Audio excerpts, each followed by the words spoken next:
Hello. അന്ന് നമ്മൾ കുഴിച്ചിട്ട പയറത് ഇത്ര ആയിട്ടുണ്ട് കേട്ടോ. ഇന്നലെ ഒരു ബാച്ച് അമ്മ പയറൊക്കെ പൊട്ടിച്ചിട്ടുണ്ടായിരുന്നു. അപ്പം ഇന്നേക്കും കൂടി ആയിക്കഴിഞ്ഞാൽ ഒരു തോരനുള്ളതായിട്ടുണ്ട് കേട്ടോ. പണ്ട് അച്ചച്ചനൊക്കെ ഉണ്ടായിരുന്ന സമയത്ത് നമ്മളെ പാടത്ത് ഫുള്ള് പയറൊക്കെ പാകുമായിരുന്നു കേട്ടോ.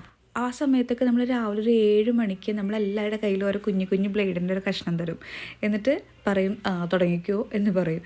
എന്നിട്ട് പിന്നെ തിരിച്ച് വരുന്നത് ഒരു 10 മണിയൊക്കെ ആവും കേട്ടോ. കാരണം അത്രയ്ക്കധികം പയറുണ്ടായിരിക്കും. എത്ര കിലോ കണക്കിനാണെന്നറിയോ നമ്മളൊക്കെ കൊടുത്തിരുന്നത് കടയിലൊക്കെ.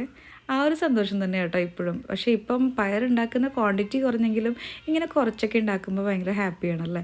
ഇത് കണ്ടോ, പയറിൻ്റെ പൂവേലൊക്കെ നിറയെ ഉറുമ്പുണ്ടായിരുന്നു കേട്ടോ. മേൽക്കൂടെയൊക്കെ കയറിയിട്ടുണ്ടായിരുന്നു കേട്ടോ ഉറുമ്പ്. മറ്റേ കടിക്കുന്ന ഉറുമ്പല്ല, മറ്റേ ചോണൻ ഉറുമ്പുണ്ടല്ലോ, ആ ഉറുമ്പായിരുന്നു കേട്ടോ. അതുപോലെ ഇന്നലെ വൈകുന്നേരം നല്ല മഴ പെയ്തിരുന്നേ. അതുകൊണ്ട് നല്ല രസമായിരുന്നു കേട്ടോ. മണ്ണൊക്കെ നല്ല നനഞ്ഞ് കിടക്കുന്ന കാണാൻ നല്ല ഭംഗിയായിരുന്നേ.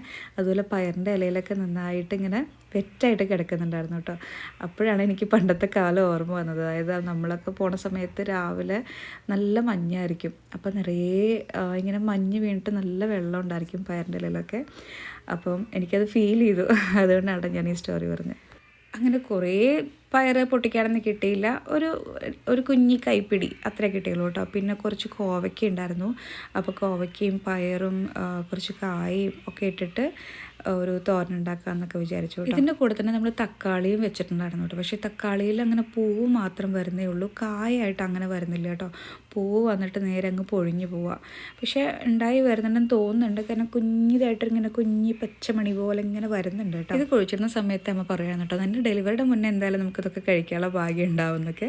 അങ്ങനെ പയറൊക്കെ ഞാൻ ക്ലീനാക്കി ഒടിച്ചെടുത്തു കേട്ടോ. നല്ല രസമല്ലേ ഈ നാടൻ പയർ ഒടിച്ചെടുക്കാനായിട്ട്.